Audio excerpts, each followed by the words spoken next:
И снова дровишки отказываются заводиться.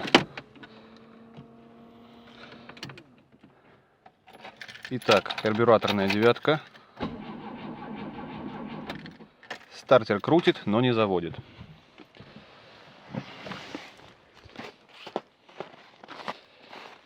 Если подкачать бензин бензонасосом, то она заводится. Будем искать и устранять проблему.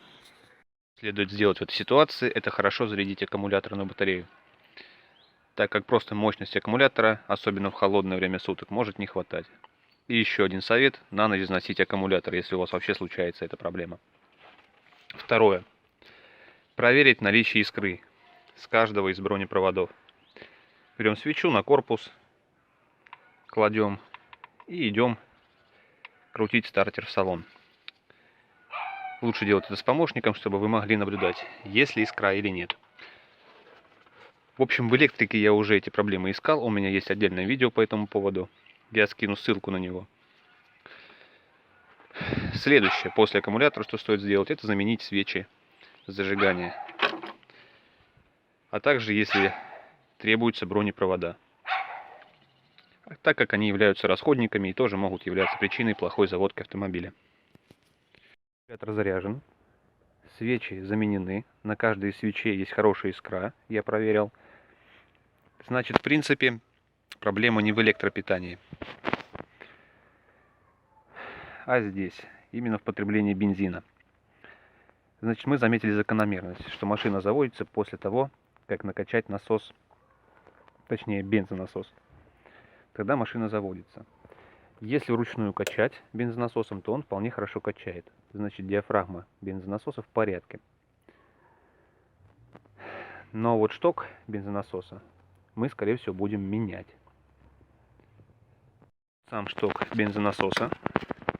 Стоит он очень дешево.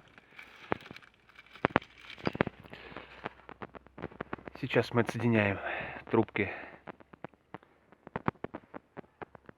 и откручиваем две гайки. Достаем бензонасос и меняем шток. Сразу же заменим бензиновые трубки, потому что эти полопавшиеся. Это тоже, кстати, не есть хорошо. И продолжим. Для удобства я снял воздушный фильтр. Сразу снял шланг с бензонасоса в карбюратор. И сразу же подготовил новый, так как тот был сильно поврежден. Сейчас откручиваем две гайки ключиком на 13. Придерживая насос, так как он чуть-чуть отпружинит. Снимаем его. Ну да, еще отсоединяем этот шланг.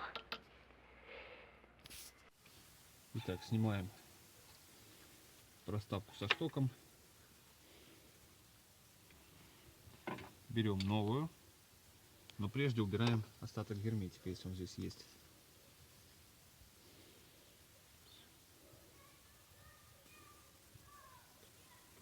Итак, ремонтную толкатель мы установили на место. Вот старый, в принципе, он в хорошем состоянии, менять можно было его и не менять. Единственное, что текла прокладка, поэтому лишним это дело не будет. Устанавливаем насос на место. Предварительно очистив и его плоскость тоже от старой прокладки герметика. Если вам нужно, то накладывайте сюда герметик. Чем больше, тем лучше, ведь это девятка. И устанавливаем на место. Бензонасос собран обратно. Установлен новый шланг. Кстати говоря, шланг тоже мог являться причиной данной неисправности, так как он здесь был поврежден и просто-напросто не давал нормально засасывать бензин в карбюратор. Ну, перейдем к следующему, последнему. Это карбюратор. Может быть, у вас заканчивался бензин, а в этом случае карбюратор мог капануть всякой грязи в себя, несмотря на всяческие фильтры. Хотя фильтр устанавливать тоже рекомендуется, и желательно вот в данной процедуре заменить его. Сейчас с этой стороны карбюратора откручиваем винт, там есть сеточка. Сеточку мы почистим. И продолжим. Так, открутили винт с сеткой. Продуваем сетку с помощью очистителя карбюратора. Также дуем в отверстие. Если у вас есть компрессор, конечно же, воспользуйтесь им в данной ситуации. Когда будете ставить сеточку на место, не потеряйте колечко уплотнительное, медное. Ну, пока что все. Ну, пока что мы завершили все, что хотели. Единственное, если нам ничего не поможет, то есть еще варианты. То, что в карбюраторе скопился водяной конденсат, и для этого нам придется разобрать карбюратор и почистить его. Надеемся, что нам не придется этого делать. А также еще один вариант — это открутить регулировочный винт, регулировка СО, продуть его, он находится здесь, плохо видно. Но это уже проблемный вариант, так как потом придется настраивать карбюратор. Все-таки решил показать, как прочистить винт СО. Берем маленькую отверточку, помечаем на ней маркером или карандашиком пометку. У меня, к сожалению, на камере нет подсветки. Находим здесь отверстие регулировочного винта.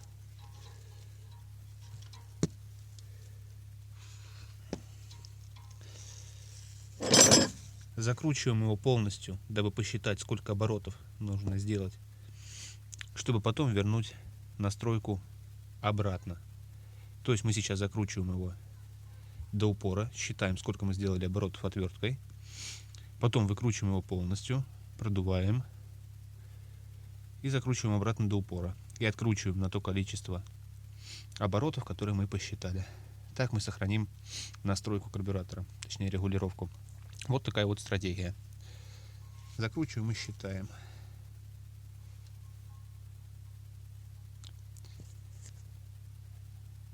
Итак, данную процедуру я закончил. У меня получилось почти 8 оборотов. Винт открутил, достал. Продул хорошенечко жидкостью. К сожалению, компрессора у меня под рукой нет. И закрутил обратно, вернув настройку в исходное положение. Сейчас, если нам ничего не помогает, делаем еще одну вещь, пробуем. Ну а далее только разборка карбюратора. Ну что же, свои дрова я завел. И все-таки данные мероприятия помогли мне устранить очередную проблему с плохой заводкой автомобиля ВАЗ-2109, карбюратор. Но на всякий случай я проведу еще одну процедуру и вам советую это сделать. Если у вас карбюратор, то можем просто вытянуть посильнее подсос или позвать напарника погазовать нам.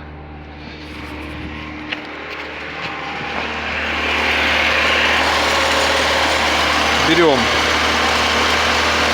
очиститель карбюратора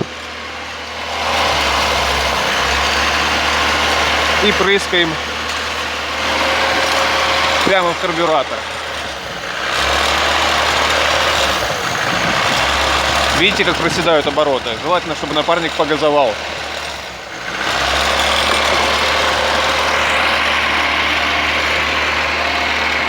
Ну вот и все. С помощью таких процедур мы проблему устранили. В карбюратор лезть не пришлось. Надеюсь, что я вам смог помочь. Спасибо за внимание. Кстати, чуть не забыл. Если после того, как вы выкручивали винт СО, вы заметили, что у вас не те обороты, что были раньше, может быть, вы ошиблись на миллиметр или два. Просто подкрутите винт СО.